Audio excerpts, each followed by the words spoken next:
Hey guys, good morning. Welcome back to our channel, the Eaton Squad. My name is Addie.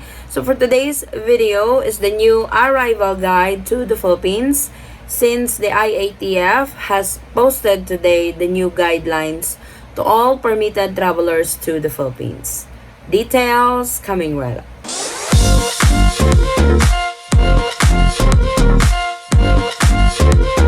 So, as I mentioned, the IATF has just posted today, December the 15th, the newest guidelines to the Philippines to all permitted travelers. So, in this video, we are going to talk about the registrations that you need to be registering before you fly to the Philippines, your hotel booking, quarantine, because the color coding is back. That's green, yellow, and red list. So what are the corresponding testing and quarantine protocols for green, yellow, and red list countries? So all of that under this video, and this is for December the 16th until December the 31st of 2021. Let's get started. So let's start with registration platforms. There is also an update to this when it comes to the One Health Pass, because before you have to register 24 hours before departure. Now you can register 3 days prior to departure. So let's start with this. Registration platforms, One Health Pass. Register 3 days before departure. You can either print or save the QR code in your phone, but I would have both. Get it printed and get it saved on your phone, just in case your phone goes low bat or you can't connect to the internet. Keep it handy as it will be needed at all times. So One Health Pass will be checked before departure. This will also be checked when you arrive in the Philippines. So it's really important that you register with this. Like I said, you can now register 3 days prior to departure to the Philippines. So print as many as you can or save it on your phone. It wouldn't hurt if you have both. Dapat naka-print yon or naka-save sa inyong phone. But just in case your phone goes low bat, kung malobat kayo or you can't connect to the internet, kasi alam nyo naman ang internet sa Pilipinas, might as well bring a printed copy of your QR code. Next is EHDC. This is the Electronic Health Declaration Card. Used to be, this is a document given to you when you are checking in at the airport, but now it's part of One Health Pass. You need to register with EHDC 24 hours before departure. So this is with One Health Pass. If you guys need a complete guide on how to register with One Health Pass or the features in it, I actually uploaded a complete guidelines for it. I will leave the link in the description box for your reference. The other registration is Trace app. Trace app, you have to register 3 days before departure. I-print or i-save ang QR code sa inyong phone and always keep it handy as it will be needed. I have heard, may narinig ako that Trace app is not checked during check-in, hindi na chine-check during check-in, or hindi na chine-check when you arrive in the Philippines. It wouldn't hurt. Pwede naman pong mag-register. You can register whether they need it or not. Just in case lang nahanapin, you already have it. Just in case they needed it, you have it on your phone or you have printed the QR code already. So, just to be safe, register with Trace app 3 days prior to departure. So, 3 days po yan before po ng departure ninyo. So, our next guide are the documents checked at the airport. So, these are the documents that will be checked when you check in at the airport when you are headed to the Philippines. First is One Health Pass. So, this is on step 1, the One Health Pass and the EHDC or the Electronic Health Declaration Card. Of course, Trace app. Confirmed hotel booking. This will be checked also. They will make sure that you have a confirmed hotel booking for your quarantine. Negative RT-PCR test, 72 hours. This is mandatory already. Whether you are coming from the green list, yellow list, red list, 72-hour negative RT-PCR test is mandatory. Either you are fully vaccinated or unvaccinated. Of course, your passport, your visa, if you are a foreign national, eligible foreign national for the visa flying to the Philippines alone. So these are the 9A visa holders, 13A and SRRV. And of course, your itinerary. This is your booking reference when you book your flight. This will be the airline's reference when they are giving you guys your tickets. Then the documents. Documents is very important. If you guys are flying with your family, flying with your Filipino wife, or you are flying alone as a foreign national, documents is very important. For the complete guidelines of documents, the must-have documents to enter the Philippines, I have uploaded a video on that. I will also leave that link in the description box for your reference, so you guys will know which category you guys belong and what documentation you need to have to enter the Philippines. So I will have that in the description box. Next is forms that you need to fill out. Yes, you have forms that you need to fill out, and these forms will be given to you inside the aircraft. So 1 hour before you guys will land either in Manila, Cebu, Davao, or any international gateways in the Philippines, this will be given to you by the airline staff. Arrival form. It's very basic information. Napaka-basic na mga information doon. Always keep your passport handy kasi ilalagay nyo ang passport number. Your passport information will be asked on the arrival form, as well as on the Bureau of Immigration form. This is personal information, what type of traveler you are, if you are an OFW or non-OFW or a foreign national, what's the purpose of your travel to the Philippines, and your flight information. All of that will be located in your ticket or in your passport, and the basic information that they need from you. Like I said, these forms will be given to you inside the aircraft. Ibibigay po ito sa loob ng eroplano. So wag pong mag-alala. Don't worry, oh my God, where should I get these forms? This will be given to you inside the airplane. On to the next one are the documents checked upon arrival. So these are the documents that you need to present as soon as you guys deplane.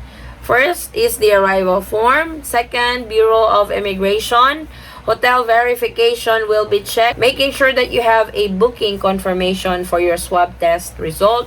Your vaccination card will be checked as well. They will verify it, so you guys can avail the shorter stay in quarantine. If you are coming from the green list, or if you are coming from the yellow list, you are fully vaccinated. Also, the negative RT-PCR test that you guys have prior to departure from your country of origin, they will check that as well. Then the One Health Pass and the Trace app. So what will be the process at the airport? So when you guys get to the airport, what are the process that you have to go through? They will check your temperature, making sure you're not running a fever that day. You will pay your swab test. This one has 3 options. You can pay it at the airport, you can pay it online, or you can pay it at the hotel during your swab test schedule. So those 3 options, you choose which one you want to do. Then the immigration process. Going through the immigration process, I wanted to give you guys a heads up that documentations will be asked during the immigration process. A simple tip: when you go through the immigration, only hand the immigration officer of whatever documentation that he asked. Don't hand him the folder, because you'll never know what he finds out over there. Like I said, only hand the documentation that the immigration officer asked from you. Then claim your luggage. Then proceed to your quarantine hotel. In going to your quarantine hotel, there are taxis outside the airport. These are authorized taxis by the airport to take you guys to your quarantine hotel.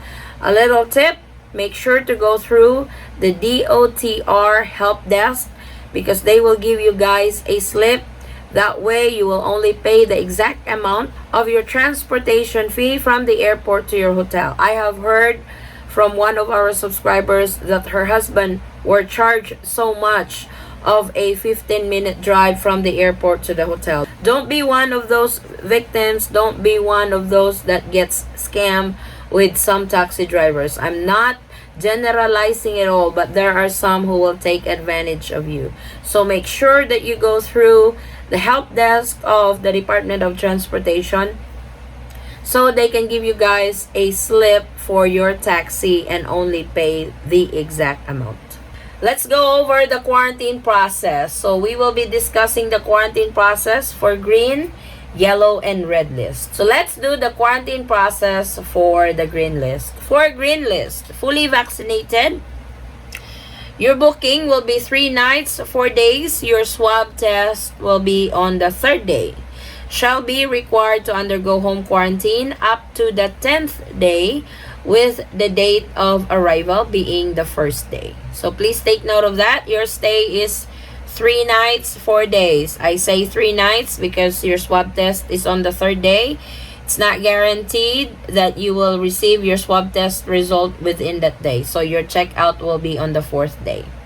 Unvaccinated is 7 nights, 8 days. Your swab test will be on the 7th day. Shall be required to undergo home quarantine up to the 14th day, with the date of arrival being the 1st day. So, unvaccinated coming from the green list, this is your testing and quarantine protocols. Now, let's proceed to the quarantine process for the yellow list. Fully vaccinated, that's 5 nights and 6 days booking. Your swab test will be on the 5th day. Regardless of the negative result, undergo home quarantine up to the 14th day, with the date of arrival being the 1st day. So, there's a little bit of change for yellow list permitted travelers to the Philippines. You're fully vaccinated, that's 5 nights, 6 days, swab test 5th day. And regardless if you are negative, you will have to undergo the home quarantine up to the 14th day. For unvaccinated, that's 7 nights and 8 days. Your swab test is on the 7th day. Same thing, regardless of a negative result, undergo home quarantine up to the 14th day, with the date of arrival being the 1st day. Probably because yellow list countries are high-risk countries, according to the IATF. And for your reference, yellow list countries are those countries that are not mentioned in the green list and the red list countries. Now, for the quarantine process of the red list, only for Filipinos returning to the country via organized flights by the Philippine government. So there will be no regular flights from the red list countries. You have to coordinate with the Philippine Embassy in one of these countries that are listed on the red list, so you can avail for the government repatriation and the bayanihan flights. For fully vaccinated, shall undergo facility-based quarantine with RT-PCR test taken on the 7th day. Undergo home quarantine up to the 14th day, with the date of arrival being the 1st day. For unvaccinated, shall undergo facility-based quarantine with RT-PCR test taken on the 10th day. So, medyo mahaba-haba yung mga quarantine days for unvaccinated coming from the red list. Undergo home quarantine up to the 14th day, with the date of arrival being the 1st day. So, please take note of those. So, I hope hindi kayo nalito sa quarantine process for green, yellow, and red list. But this is the quarantine process for fully vaccinated, unvaccinated coming from the green, yellow, and red list. So, you have arrived to the Philippines, you have your arrival process, you have undergo quarantine, you got swabbed, you receive your negative RT-PCR test result. Now it's time to go home to your final destination. This is the process and the documents checked when going home. First is your negative RT-PCR test result, so you can access this through One Health Pass. Bureau of Quarantine Certificate, you can also access this through One Health Pass. Then your S-Pass. Not all LGUs requires S-Pass, or you need to register with S-Pass. But you need to coordinate with your LGU just in case they require it. Just for example, in Bohol, you have to register with S-Pass. And this needs to be approved first before they can accept you to Bohol. So it's really important that you coordinate with your LGU if they have a certain protocol that they follow aside from the national protocol of the Philippine government.